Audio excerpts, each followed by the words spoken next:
გუშინ საზოგადოება მიხილა უმძიმესი კადრები, რომელზეც ჩანს არამხოლოდ ერთი დანაშაული, არამედ დღევანდელი ქართული სამართალდამცავი სისტემის მთელი სიმახინჯე.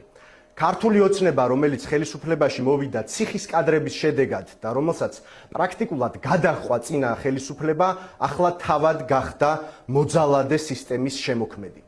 რუსული კანონების და 2024 წლის ნოემბერ-დეკემბრის აქციების დროს ჩვენ პირდაპირ ეთერში ვუყურებდით, როგორ ფიზიკურად როგორ ძალადობდნენ, აწამებდნენ და ხშირ შემთხვევაში სიკვდილის პირამდე მიჰყავდათ მშვიდობიანი დემონსტრანტები, პოლიტიკოსები, მედიის წარმომადგენლები.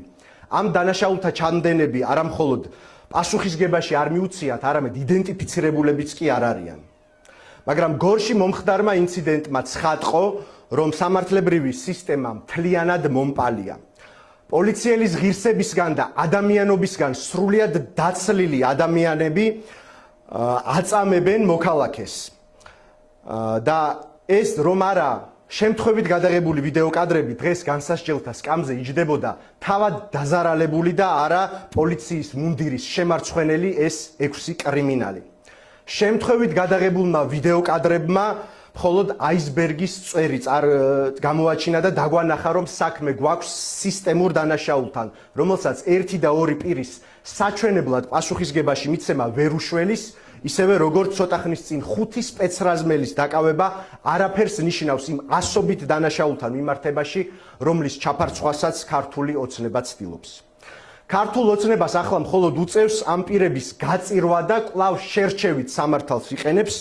საზოგადოებას უჩენენ განცდას თითქოს რაღაც გადაცდომა მოხდა მაშინ, როდესაც ბრალი უნდა გადაკვალიფიცირდეს წამების მუხლით, რაც მთელს საგამოძიებო პროცესს შინაარს არსებითად შეუცვლის და რომლისთვისაც ბუნებრივია გაცილებით უფრო მძიმე სასჯელი არის განსაზღვრული.